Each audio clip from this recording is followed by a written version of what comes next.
on competition in higher education in pursuit of prestige and has contributed multiple articles in leading journals. He is currently a co-editor of the economics section of the International Encyclopedia of Education. Professor Brewer has also done impressive work on class size. This work includes a review of the research literature published in Scientific American and a report for the US Congress on the costs of class size reduction under different policy designs. Professor Brewer co-led the state-sponsored evaluation of California's charter schools and is one of the authors of Rhetoric versus Reality, What We Know and What We Need to Know About Vouchers and Charter Schools. He recently led RAND's effort to assist in major K-12 reform in Qatar. These efforts were described in Education for a New Era, which was published just this year. Professor Brewer holds a BA in Philosophy, Politics and Economics from Oxford University, a Master's in Economics from the University of Wisconsin, Milwaukee, and a PhD in Labor Economics from Cornell University. Dominic, this afternoon we salute your many accomplishments. As impressive as your achievements already are, we all know there is much more to come. USC is truly proud to be your academic home. And now, I would like to invite you up here to say a few words. Please join me in welcoming the Clifford H. and Betty C. Allen Professor in Urban Leadership, Professor Dominic Brewer.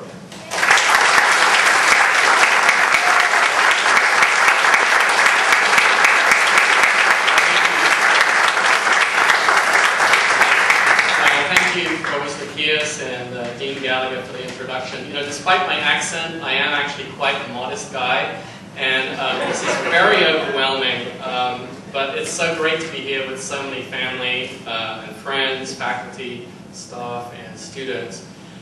First and foremost, I want first to thank my partner Calvin, who is an infectious disease physician. And he saves lives every day. So when I come home and I complain about faculty politics, or I say something about student papers, he kind of puts me. And that I really am great that his parents could be here today as well. I have former RAND and UCLA colleagues and some students who I know would rather be in class right now, but decided to come tonight, and dressed up as well, so thank you, students. One of the remarkable things about USC is the generosity of the Trojan family. And tonight we're here because of that commitment to the university and to the School of Education by Cliff and Betty Allen. And I've had the pleasure of getting to know Cliff and Betty a little bit over the past few months. So I can tell you that we share a love of fast cars, Palm Springs, and afternoon cocktails. But much more important than that, I think we share a commitment to improving education in urban areas and the belief that USC has an important role to play in that goal. So I'm truly honored to be the first Allen Professor in Urban Leadership. And let me say a few words about what I think urban leadership entails, both for my own work and for a major research university. And this is primarily a celebratory occasion, so I'm only going to speak for a few minutes. But I'm going to try to give you a flavor of my philosophy without depressing or offending too many of you. But I'm glad you clapped already. You know, the bottom line is actually very simple. If you go beyond this campus, you will find an urban K-16 education system that is badly broken. More than a quarter, maybe as many as half, the students do not complete high school. Those that drop out are likely to have a lifetime of unstable, low-wage jobs, unemployment, or worse. Those who do graduate probably get a dumbed-down didn't prepare them for work or for college. The distribution of outcomes across different students is grossly unequal. The economic and social costs of this failure are huge, and this city and this nation will not be able to maintain the same standard of living or the social and political cohesion to which we're used to unless we address this problem. So, despite the immense hard work of many talented educators, the good intentions of numerous reformers, dozens of programs and laws, we have a set of outdated institutions unable to cope with the needs of our kids. And I think the scary fact is that 20 years ago, we probably would have said the same thing. And I suspect that if we're honest, most of us would say that there was a very good chance that this picture would be the same or worse 20 years from now. So it's simple. We have a responsibility to change this. Now, you can bring about change as an educational leader within an institution, through community service, political activism. But clearly, no individual or institution, no one approach is going to improve urban schooling. And passion is not enough either. Indeed, I think we have to be much smarter and more realistic in how we think about urban education. Alan Blinder, the Princeton economist, wrote a book a few years ago called Hard Heads, Soft Hearts. And this is a mantra that I hold very dear. Complaining about the lack of resources in schools, blaming institutional racism for the achievement gap, claiming reform is too complex to expect tangible results, these are not going to convince the average voter or the average parent that it is in their interests to have a strong educational system that serves all students.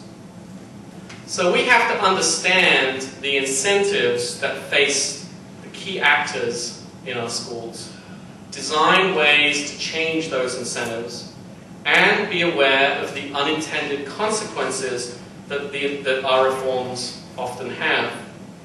So what will motivate students? What will attract the best people into teaching? What will keep middle-class parents in public schools? Failure to understand incentives is one of the major reasons for the failure of urban education. And this is a topic that I'm working on right now in a book that, if I say it, I will finish it. We'll finish next year. So obviously, at the Rossier School of Education, we have an important function in preparing teachers and educational leaders, many of whom practice in urban education. But we're located within a research university.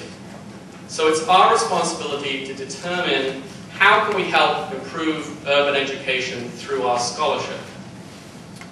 Now, the education research enterprise in this country, I think, is currently part of the problem, not part of the solution. As I write in an article in Phi Delta Kappan next month, the majority of education research is neither outcomes-oriented nor utilizes methods that support strong inferences about causality.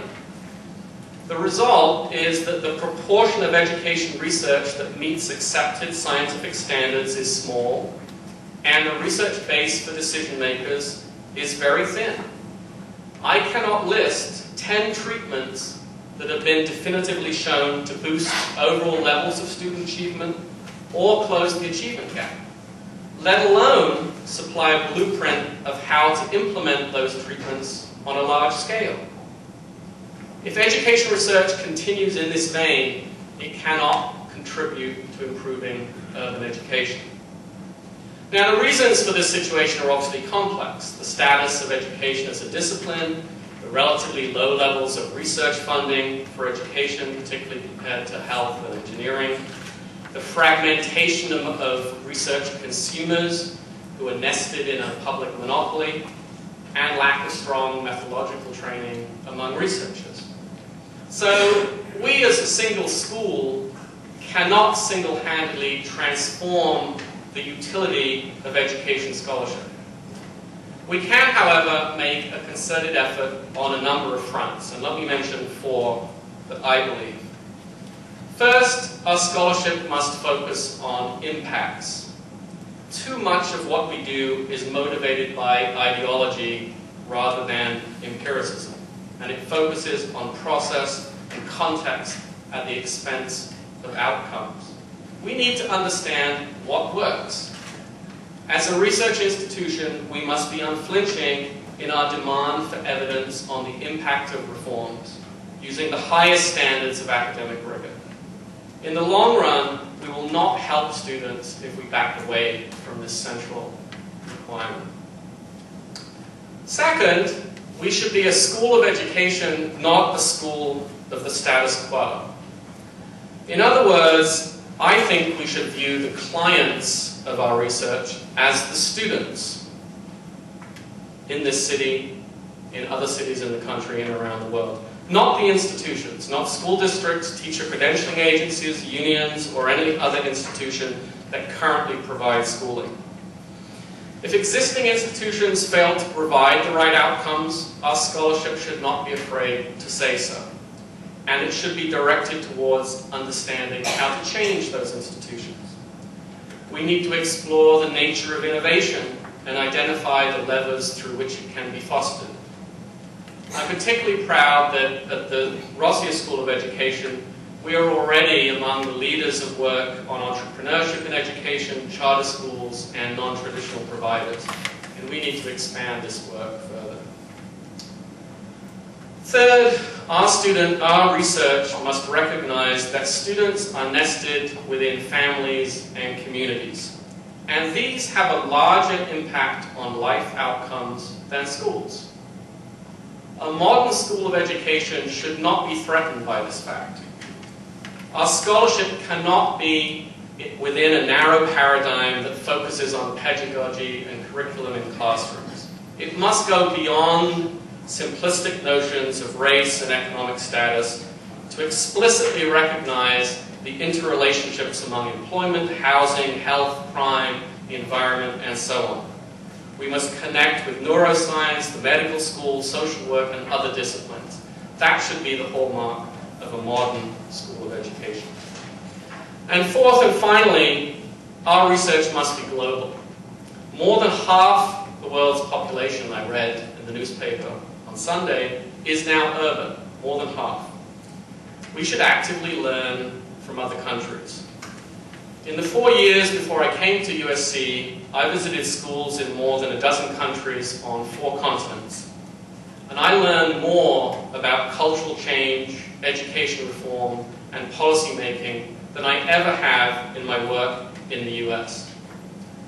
RSOE should be at the forefront of understanding the implications of globalization and technological change on the skills students need to be successful, as well as how these same trends can affect what is organizationally possible in educational settings. So I probably offended most of you by now, so I'm going to wrap up while I still can. So one of the main reasons I came to USC is that we are not an ivory tower. We have a practical orientation and a dynamism that puts us in a potentially powerful place. One that can use the richness of our Los Angeles location to understand the challenges of urban education, help develop solutions, and rigorous. USC should be a model of R&D in urban education. We should be known as the catalyst and facilitator of the reinvention of what we mean by urban education in the 21st century. Now, this requires working with others across campus, with reform-minded partners in the public sector, and I think particularly with the private sector. And our new relationship with the LA Urban League is a promising example, I think, of such a partnership. And we will need the active involvement of our students and alumni in implementing and testing promising approaches in a network of real-world educational settings. So it's no easy task to build this kind of school of education. But I hope that as the first Allen Professor, I can contribute in a small way to helping achieve that goal. Thank you.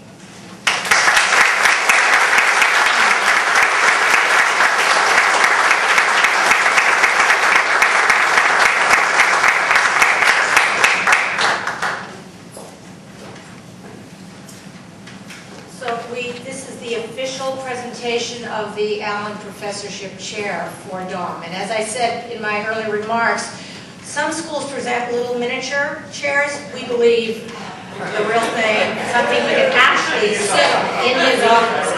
So, Dom, you are officially bestowed as the Clifford H. and Betty C. Professor.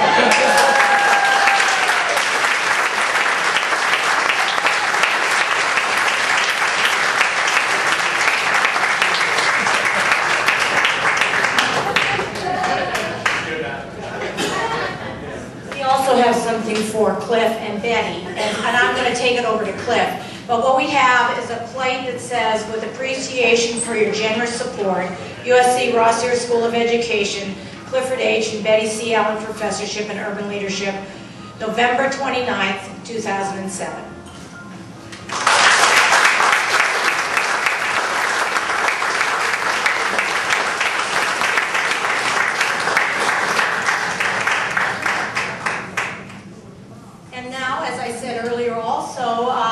Before we go out and enjoy the carnival atmosphere out there, we have plenty of refreshments, and I do hope you'll take, each of you will be able to come up and talk with both Dom and Cliff about this wonderful generosity and this great occasion.